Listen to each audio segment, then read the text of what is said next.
நமது ஆண்டவரும் இரட்சகருமாயிருக்கிற இயேசு கிறிஸ்து பூமியிலே அவர் பிரசங்கம் பண்ணி கொண்டிருந்த நாட்களில் ஏராளமான ஜனங்கள் அவருடைய பிரசங்கத்தை கேட்க ஓடி வந்தார்கள். அவர்களுடைய எண்ணங்கள் எல்லாம் பல விதமாய் இருந்தது.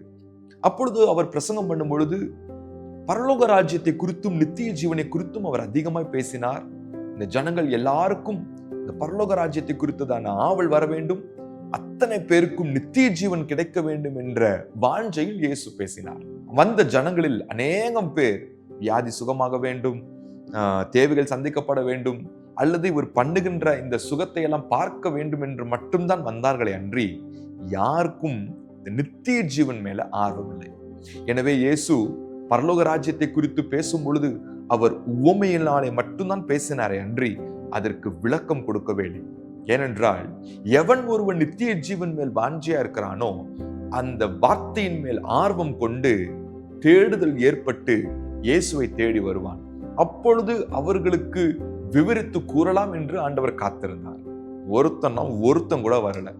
ஆனால் இயேசு கிறிஸ்துவனுடைய சீஷர்கள் மட்டும் தனிமையில் அமர்ந்திருக்கும் பொழுது, ஆண்டவரே, அந்த பரலோக ராஜ்யத்தை குறித்து ஊமைகளை பேசினீரே, அது எங்களுக்கு ஒன்றும் புரியல, எங்களுக்கு கொஞ்சம் விவரித்து காண்பியும் என்று கேட்கும் பொழுது இயேசு கிறிஸ்து அவர்களுக்கு அதை விவரித்து விளக்கமாய் கூறினார். அது சீஷர்களுக்கு மிகுந்த பிரயோஜனமாய் இருந்தது.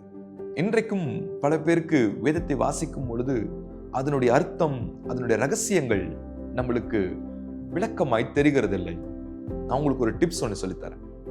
ஆண்டவரோடு நேரத்தை செலவு செய்து அதற்காகவே நேரத்தை ஒதுக்கி வேதத்தை திறந்து, ஆண்டவரே, இயேசுவே, என்னோடு பேசும், எனக்கு இந்த வசனங்களுடைய விளக்கங்கள் எனக்கு தாரும் என்று நீங்கள் வாஞ்சையோடு நீங்கள் ஆண்டவரிடத்தில் கேட்கும் பொழுது தேவன் உங்களுக்கு வெளிப்படுத்துகிறவராய் இருக்கிறார்.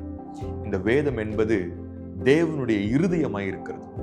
அவருடைய இருதயத்தில் இருக்கிறது தான் இந்த வேதத்தில் வார்த்தைகளாக வெளிப்படுத்தப்பட்டிருக்கிறது.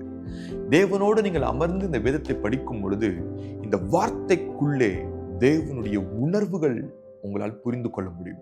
அவருடைய எதிர்பார்ப்பு, அவருடைய வாஞ்சையை உங்களால் புரிந்து கொள்ள முடியும். அது மட்டுமல்ல, அதற்குள்ள இருக்கிற ரகசியங்கள், மகத்துவங்களை நீங்கள் புரிந்து கொள்ள முடியும்.